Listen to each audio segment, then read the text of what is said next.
Whenever something goes a little viral with inclusive education, people love to say, like, oh, people are always like, get creative or like, get resources, and then they don't know where to get them. So I'm going to give you a tip right now on how you can be accommodating for students in your classroom to help more learners be successful. And seriously, one of the tools that I loved to have as a para and as a teacher coming into the classroom and making accommodations on the spot was a pen.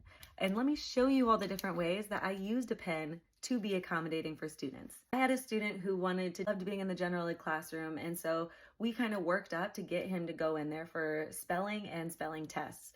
And so he had a really hard time spelling. He was more working on writing letters. And so how we did this was, well, first he would just like kind of copy the words, but then we kind of started taking that away. And so dog was not one of the words. They were harder words, but for the sake of this, I would put, if I knew we were working on D's that week, I might do something like this. Put a blank spot, O-G. So he still has to work on D-Og. And so he's still part of the spelling test, participating with everybody and doing this. And I do have to say the spelling test went very fast. Like this teacher said the sentence, he did not have a lot of time to write down and he required a lot of time. So we also had it where he could do every other one. So I would cross out the other line.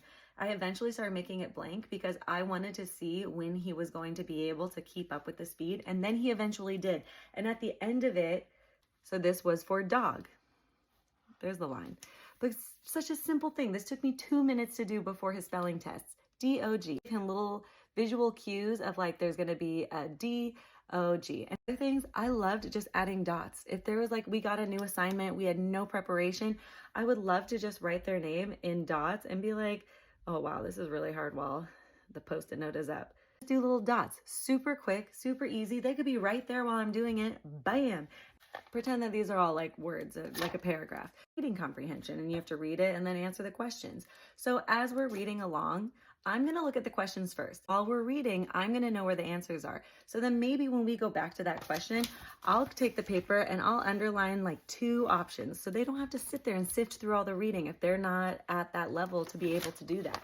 And so then I'll be like, okay, that was the question. Is this the answer or is this the answer? So then not only does that give them a place to point or stare at or whatever, however they're communicating, but it's giving them options and making it like such an easy accommodation that you can do on the spot.